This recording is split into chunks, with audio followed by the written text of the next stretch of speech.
I know you're out there. You've seen the spectacle and now you want to know how it is done. You have so many questions, but I don't have all the answers. I didn't come here to tell you how your journey ends. I came here to show you how it begins. I'm going to hang up this phone and I'm going to show you what most people don't see.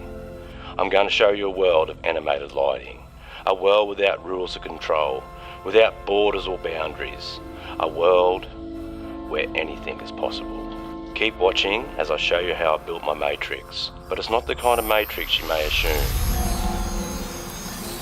Where you go from here is a choice I leave to you.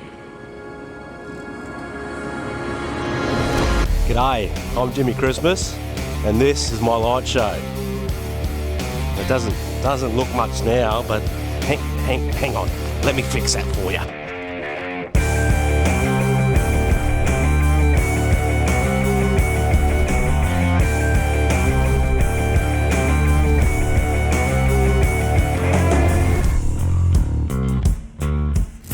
Welcome back to the channel and part 2 of this behind the scenes series where I walk you through my display and show you how I put it together. In today's video, it's all about the matrix, but not just any matrix. I've built it to the entire size of my garage door. So stay tuned as I show you how I went about it. In my opinion, every great light show at least has one matrix. It just adds that extra bit of punch and keeps your viewers intrigued for that little bit longer. Now, you don't have to have one. I didn't build mine until my 3rd year. But once I've seen it up and it's been running, I can't imagine my show without it. And like everything in this hobby, there's more than one way to build something. So after doing a lot of research online and seeing what other people have done with their matrices and how they're put together, I took some of their ideas, come up with some of my own, put them together, and this is what I come up with. But before we go any further, there's a number one question that I always get asked. Jimmy, how do you get the car out of the garage? Easy. It just swings open like a gate.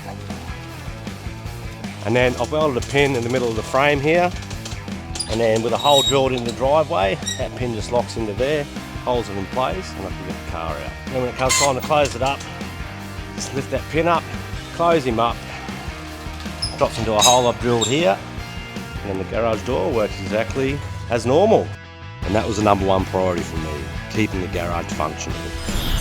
Now, grab your pen and paper as we talk dimensions and what I've done to bring it all together. So with the plan in place, I went online to Christmas Props Australia and spoke to Sam about what would possibly be the biggest panel he could cut out for me, which ended up being 2.3 metres by 550 mil.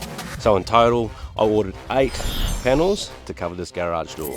For the frame, I've built out some 25 mil box section, and on the end it swung off 3 heavy duty hinges. The female fitting's been welded on the actual frame, and with the male fitting I've welded on some 50 mil flat plate, and that's been coached screwed to the wall.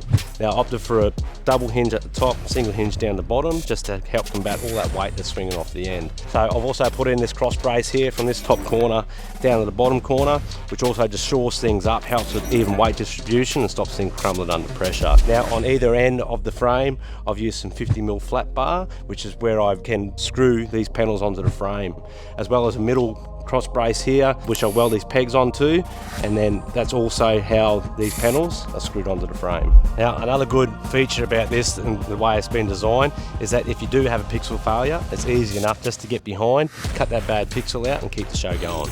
To attach them to the frame, all I've done is I've used these self-tapping screws with a nice wide washer to stop them pulling through the panels, and then they're just screwed straight into the framework. So it's all screwed in around the outside and then through the middles. All I've done is I've just used some trusty old zip ties just to keep it all together. You've probably also noticed that the panelling is actually black. Now the only reason that I painted it for is so that during the day it blends in with the house and doesn't stick out like dog's balls. So the matrix has been wide and the lights have been pushed in horizontally across the door, with each strand having 1, 2, 3, 4, 5, 6, 7.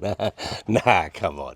I come better prepared than that. So each strand has 94 pixels by 40 runs, which gives me a total of 3,760 pixels that makes up this garage door.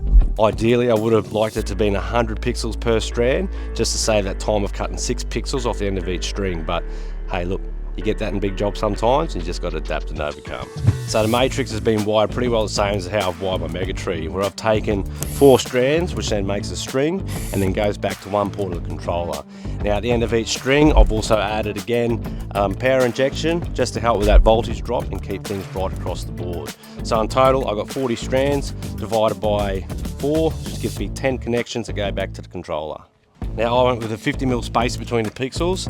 25mm probably would have been better to get that bit more clearer image when you're running photos or videos across the matrix.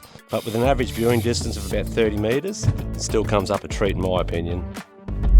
And cable management in this hobby is an absolute ball ache, but you just do your best to try to keep things tidy. So what I've done here, I've just bundled them all together and come down, zip tied them to the frame.